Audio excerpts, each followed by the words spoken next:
Assalamualaikum warahmatullahi wabarakatuh. Bismillah, alhamdulillah, wa syukurillah, ni'malillah.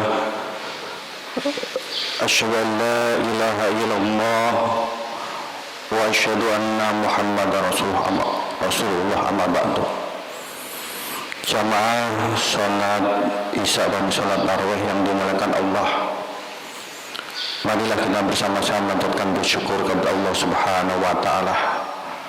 Kita masih diberikan kekuatan oleh Allah.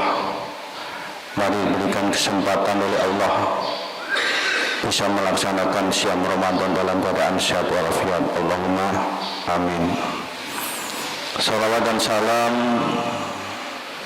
kita sampaikan kepada Nabi Muhammad sallallahu alaihi wasallam, karena beliaulah sebagai uswah yang mencontohkan mana yang hak dan mana yang batil. Bapak Ibu dan saudaraku semuanya yang dimuliakan Allah, pada kesempatan ini dalam kultum ini saya akan menyampaikan dalam surat Al-Asr yang berhubungan dengan masa kini. Kenapa Allah menurunkan surat Al-Asr?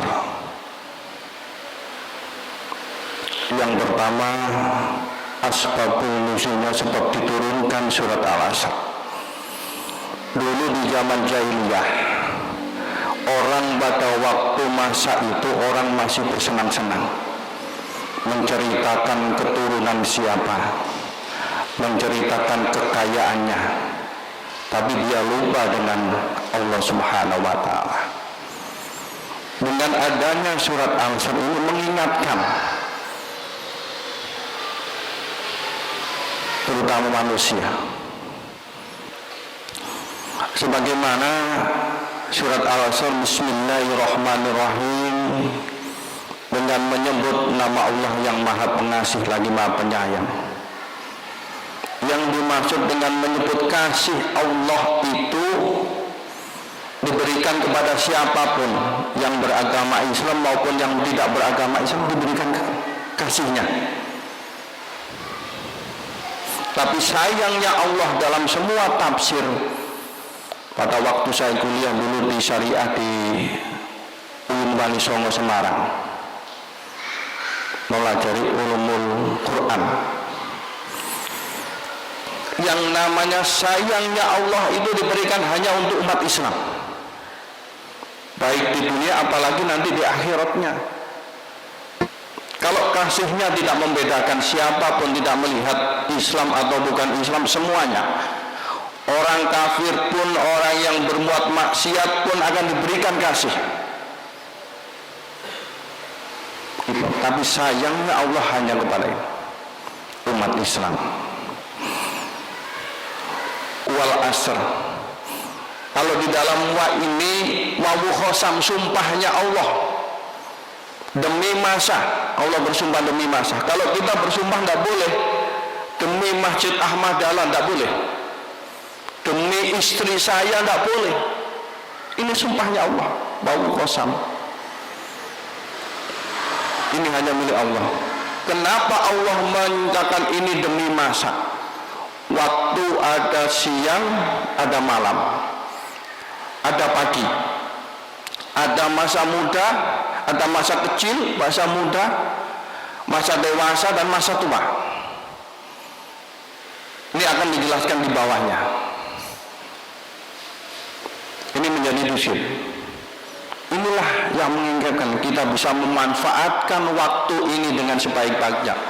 Apalagi di bulan Ramadan, kita diberikan kesempatan oleh Allah untuk mujahadah, untuk minta ampunan, untuk semua amal ibadah kita diterima, dilipat gandakan oleh Allah.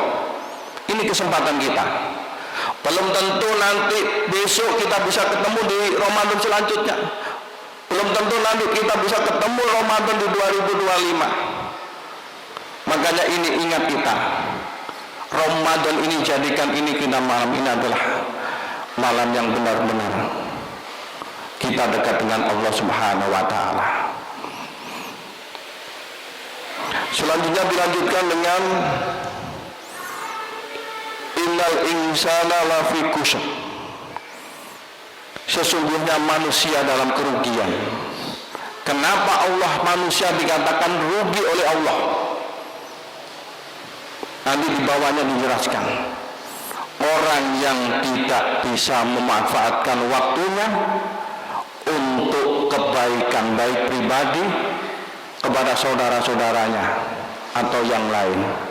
Inilah orang yang rugi di bulan Ramadan ini, tidak bisa memanfaatkan, bisa melaksanakan ibadah Ramadan, tidak bisa melaksanakan qiyamul lail atau sholat tarawih. Itulah orang yang merugi di bulan Ramadan ini. Nanti bagaimana orang yang beruntung di hadapan Allah?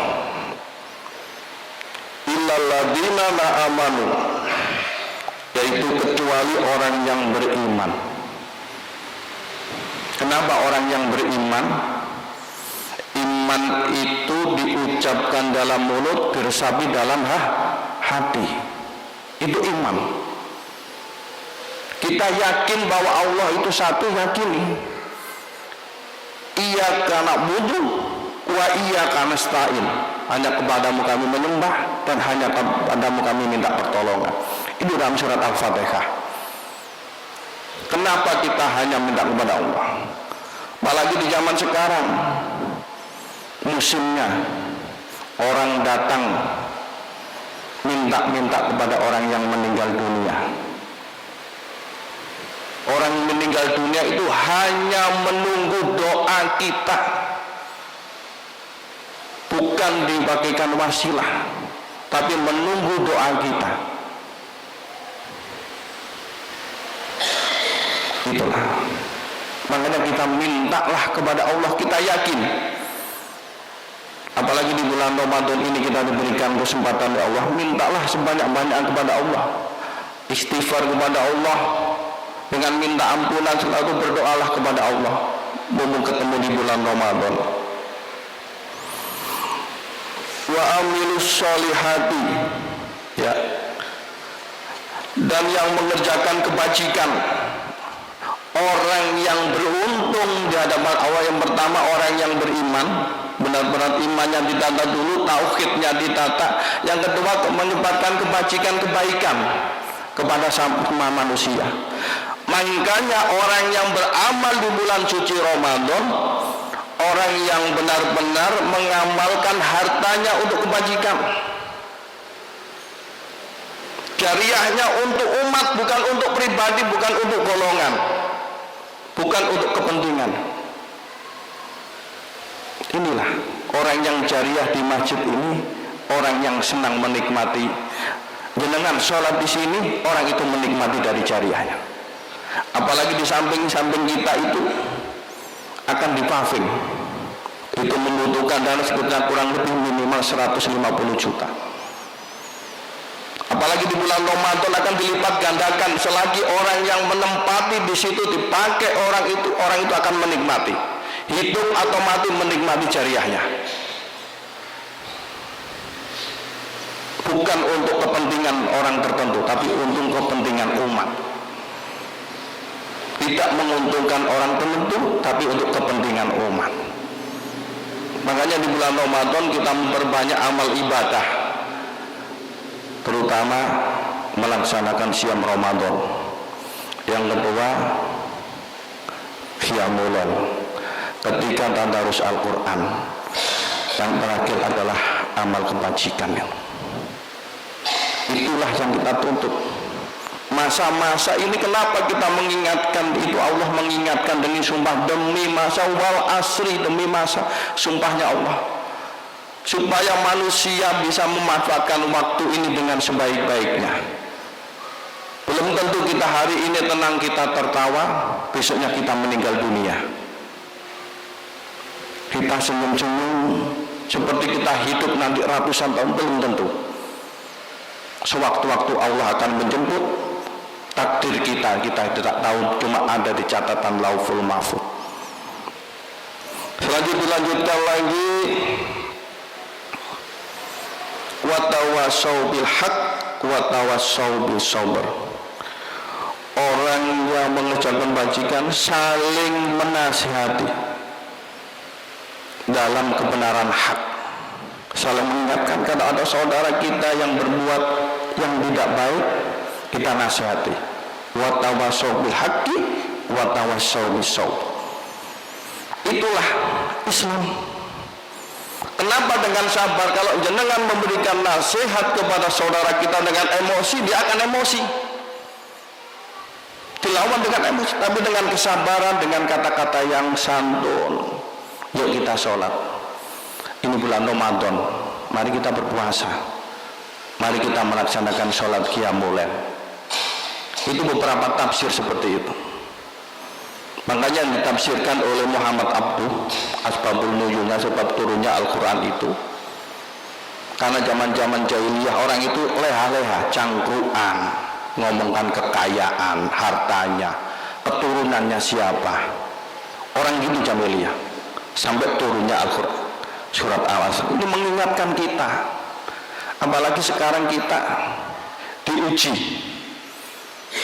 Di medsos banyak fitnah yang bersebaran. Sekarang orang menggunjing itu tidak hanya dengan melumpuk atau berkumpul dalam satu tempat. Sekarang lewat medsos, sindiran-sindiran. Bertengkar tetangganya, dia membuat status. Orang yang biasa menghina akan kena dirinya sendiri. Itu sama statusnya. Dia sama menggunjing itu, bahasa sindiran. Ajaklah status kita itu untuk kebajikan, kebaikan, nasihat, mengingatkan. Bulan Ramadan, marilah kita jaga hati kita dan perbuatan kita. Itu mengingatkan, orang membaca senang. Kalau status kita menyindir saudara kita, menimbulkan permusuhan. Apalagi habis bertengkar, wah ini nyindir saya ini. Akhirnya jenengan tidak memberikan nasihat. Sekarang orang gitu buat status. Apalagi kalau siang statusnya yang dipamerkan cuma makanan. Ini yang jadi masalah. Usumi Ramadan diberikan sawak gerere, status yang berjalan keluar es yang campur itu. Sekarang ya Allah. Apalagi di bulan Ramadan dia iming-iming. Itulah nasihat kita. Kita saling menasihati. Kalau ada saudara kita yang berbuat salah, kita ingatkan dengan apa? Wa tawassaw bil haqqi wa tawassaw bis sabr, dengan sabar. Itulah tafsir yang menjelaskan. Apalagi kalau bulan Ramadan jenengan tidak bisa manfaatkan, wah akan tergerus. Janganlah kita berleha-leha di bulan Ramadan. Apalagi nanti mendekati 10 hari terakhir, Rasulullah itu mengencangkan ikat pinggangnya. Biasanya kalau 10 terakhir orang malas datangnya ke mall, belanja malamnya, tidak melaksanakan sholat qiyamul lail. 10 hari terakhir orang-orang akan mendekati final, dia malah lari dari final, tidak sampai final. Inilah, marilah kita kesempatan di bulan suci Ramadan tingkatkan amal kebajikan. Berilah nasihat kepada saudara kita. Kenapa memberikan nasihat? Ucapan kita harus tetap terjaga. Itu saja yang dapat saya sampaikan dalam tafsir dari surat Al-Asr, yang menjadi rujukan kita untuk mengingatkan, bisa memanfaatkan masa hidup kita. Walaupun kita tua, manfaatkan hidup kita.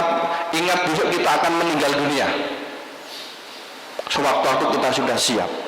Itu saja yang dapat saya sampaikan. Apabila ada kurang lebihnya, kami mohon maaf. Marilah kita tutup dengan doa kafaratul majlis. Subhanallah bihamdika asyhadu an la ilaha illa anta astaghfiruka wa atubu ilaik. Wal afu minkum. Wassalamualaikum warahmatullahi wabarakatuh. Waalaikumsalam warahmatullahi wabarakatuh.